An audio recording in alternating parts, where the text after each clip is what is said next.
Big man na may outside shooting, pakitang gila si Kai sa tune-up game. Hype ng mga fans ng Koshigaya mapanood ng live ang Pinoy import. Yan ang pag-uusapan natin for today's video.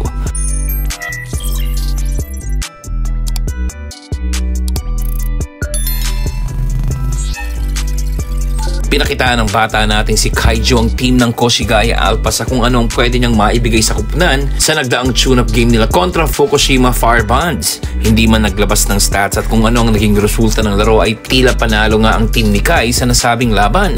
Nagpasilip rin sila ng clips sa kung ano nga ba ang mga naganap doon. Ang maganda rito ay mukhang nabigyan na agad ang bata natin ng green light at mukhang sa kanya nga nakatuon ng mga plays. For the past 2 seasons kasi with Hiroshima at Yokohama ay hindi naman masyado siyang main guy. Laging siyang nag-a-adjust sa role niya. Unlike kapag naglalaro siya with Gilas Pilipinas, kagaya ng Olympic qualifying tournaments na hinayaan lang siya ni Coach Tim Cone kung saan siya mas komportable. Nagampanan ng kanyang posisyon. Kapag komportable kasi si Kai ay mas maganda ang resulta ng mga laro niya.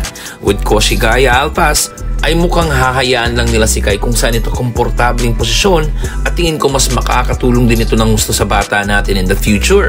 Ang isa sa mga hindi masyadong nagagamit kasi ni Kai in games ay ang kanyang outside shooting na alam naman nating meron talaga siya pero hindi masyado na take advantage during his time with Hiroshima at Yokohama. Kapag ito ang nahasa ni Kaiju this time with Koshigaya Alpha sa kanyang 3rd season ay mahihirapan na talaga siyang mabantayan. Dahil rin sa clips na ipinasilip ng Alphas ay sobrang na-hype ng gusto ang mga fans ng Koshigaya at di na sila makapaghintay na mapanood ng live ang 7'3" Pinoy big man maglaro. Nalalapit na rin ang pangalawang tune-up game ng Koshigaya Alphas kontra sa bigating team ng Otsunomiya Brex na gaganapin sa September 8 at ang maganda nga rito ay baka mapanood natin siya via live streaming.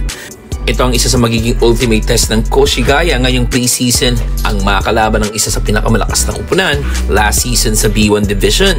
Pero sobrang laki ng maitutulong sa kanila nito dahil masusubukan dito ng gusto ang chemistry ng bawat players at ang kanilang buong team mismo.